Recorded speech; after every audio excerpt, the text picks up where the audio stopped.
Bonjour à toutes et à tous, merci de nous retrouver pour une nouvelle émission de 100% Quintet. Nous allons étudier ensemble le prix Sagaro, disputé ce lundi 14 mars sur l'hippodrome de Chantilly. Départ prévu à 13h50, il s'agit d'un handicap divisé ayant réuni 16 concurrents âgés de 4 ans et plus, et il y aura 2700 mètres à parcourir sur la piste en sable fibré. Un parcours donc au long cours qu'il faudra parcourir, et nous allons tout de suite ensemble regarder les forces en présence.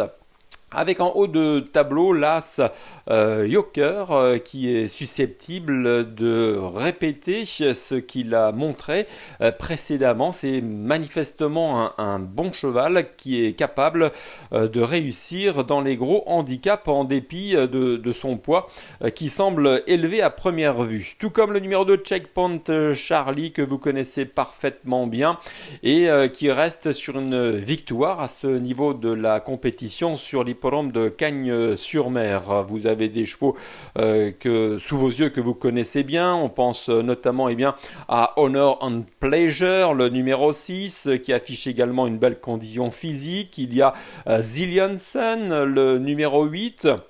Une jument qui a performé dès sa rentrée sur le parcours qui nous intéresse. On aura l'occasion d'en reparler d'ici quelques instants.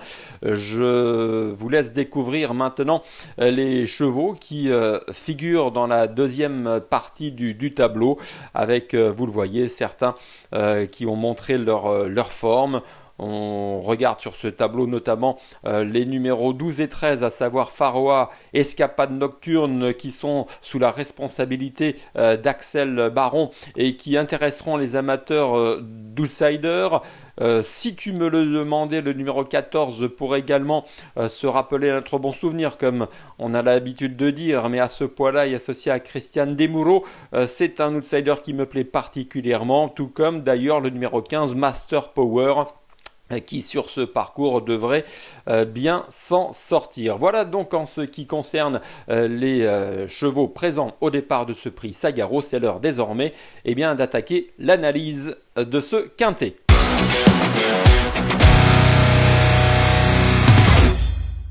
Avec tout de suite donc mes favoris, le numéro 10 Saint-Nicolas associé à Christophe Soumillon, qui est en forme et qui affiche une statistique tout de même très flatteuse. 83% des réussites pour Saint-Nicolas sur les parcours de 2700 mètres et plus sur PSF et sur l'hippodrome de Chantilly, avec 5 fois sur 6 à l'arrivée dans les 4 premiers, dont 3 victoires. Donc des statistiques, je le disais, flatteuses, qui lui confèrent ici une toute première chance. Le numéro 10, Saint-Nicolas, a montré évidemment sa forme le 16 février dernier. On va tout de suite regarder une course de référence concernant Saint-Nicolas.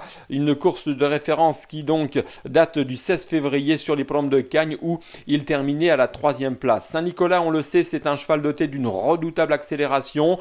Il a l'habitude d'attendre et ensuite il a un sacré changement de vitesse. Ces images sont là donc pour vous le démontrer. Il terminait donc à toute allure, 3e d'un certain Checkpoint Charlie qui remportait donc cet événement cagnois et qu'il va retrouver donc sur son chemin. Une course de référence qui vous a donc permis de juger de l'état de forme à la fois de Checkpoint Charlie, dont on va parler dans quelques instants, et de Saint-Nicolas, qui faisait partie des priorités de ce quintet cagnois et qui, ce lundi à Chantilly, devrait également susciter de l'intérêt. Pourquoi ? Parce qu'il est en forme, il a de la tenue, c'est un parcours sur lequel il a déjà brillé, une valeur handicap de 34,5 alors qu'il a déjà remporté un handicap par le passé en 34 avec donc une livre de moins. Christophe Soumillon, voilà, tous les feux sont au vert, tous les ingrédients sont présents pour qu'il puisse jouer un premier rôle, ou en tout cas s'imposer. Si c'est votre favori, en tout cas c'est une base logique. Allez, on va enchaîner avec le numéro 8, Zillion Sun. Zillion Sun qui fait également partie de mes préférés, associé à Théo Bachelot. C'est une jument qui a donc réussi une rentrée tonitruante puisqu'elle s'est imposée sur le parcours qui nous intéresse.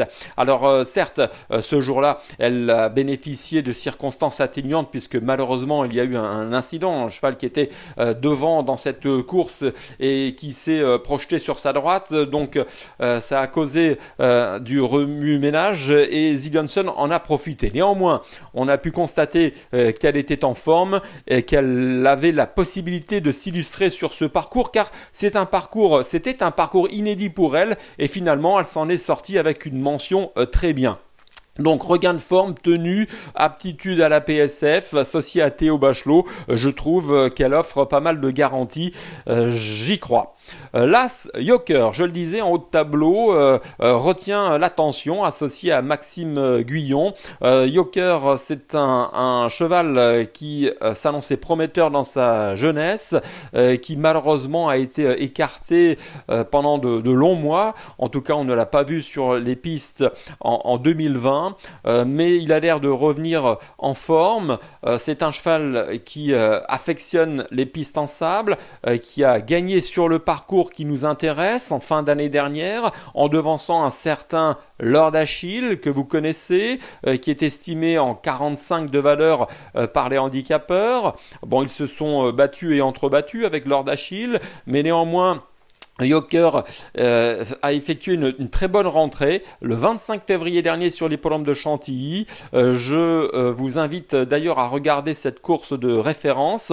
Alors, il est allé devant, il a imprimé un train régulier sans plus, et puis il s'est montré courageux malgré les attaques dans la phase finale de Berkane, qui s'imposait, et puis de Brokeback Mountain, qui est également un cheval dont on connaît la qualité. Donc en résumé, Joker, l'As, dans ce quintet de lundi, affiche une condition physique qui me semble suffisamment avancée pour briller, et une qualité suffisante aussi pour gagner sa vie dans ce genre de tournoi. J'en fais donc l'une de mes priorités. On passe désormais à un outsider, le numéro 14, si tu me le demandais. Il ne faut pas le juger sur ses dernières contre-performances. Certes, après avoir gagné 2 handicaps de rang, sa valeur a été revue à la hausse. Néanmoins, c'est un cheval qui a de la tenue et qui a 53,5 kg associé à Christiane Desmoureaux pourrait brouiller les cartes. Le numéro 2, Checkpoint Charlie, qui a donc remporté un quintet référence cet hiver sur l'hippodrome de Cagnes-sur-Mer, associé à Yoritz Mendizabal, une pénalité de 3 kg. Certes, sa marche s'est donc réduite, mais on l'avait vu par le passé faire l'arrivée de gros handicaps en valeur 40. En tout cas, c'est surtout dans sa tête que ça se passe. C'est ce que nous avait confié son entraîneur récemment dans nos rubriques.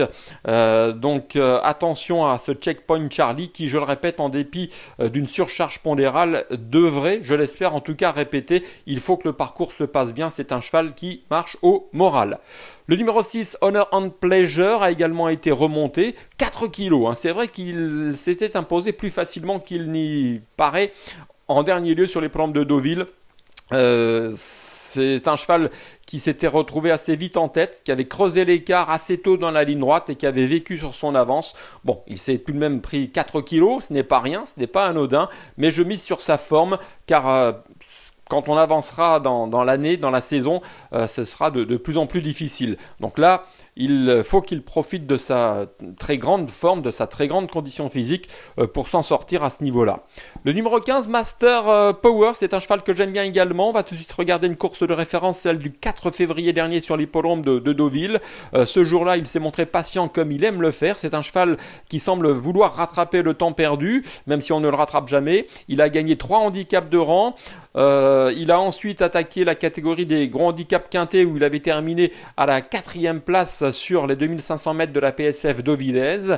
Donc c'est un cheval qui a encore une petite marge de manœuvre. Regardez la course de référence, vous l'avez vu, dans laquelle il terminait assez vite à la 7e place pendant que Honor and Pleasure, lui, avait pris la poudre d'escampette et s'était donc imposé. Donc le 15 Master Power, j'aime beaucoup. Le numéro 11, Temps Fantastique, c'est une pouliche qui me semble perfectible. Elle a encore besoin de faire ses preuves à ce niveau-là, mais je m'en méfie et je me méfie toujours du tandem Michael Barzalona, Henri-Alex Pantal. Et puis je le disais, Axel Baron, entraîneur des numéros 12 et 13, à savoir Faroa et Escapade Nocturne, sont également capables de brouiller les cartes. Je n'en fais pas des premières chances, mais je les range parmi les chevaux susceptibles de finir dans les 5 premiers de ce quintet qui, vous l'avez compris, s'annonce ouvert. Donc le 12 Faroa et le 13 Escapade Nocturne. Voilà en ce qui concerne les chevaux qui me semblent détenir une bonne chance. Les autres, je les ai rangés parmi les outsiders. On ne peut pas tous les retenir. Et on va tout de suite enchaîner avec la rubrique Notre choix.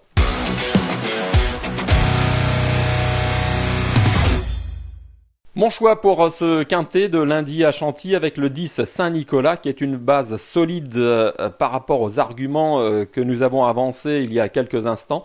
Le 8 Zillionson qui s'est imposé sur le parcours qui nous intéresse, c'est très important. L'As Joker, top weight de cette épreuve et qui devrait gagner sa vie dans cette catégorie. Pourquoi pas s'imposer lundi, il en est capable, ou en tout cas on le suivra car il a certainement une petite marge.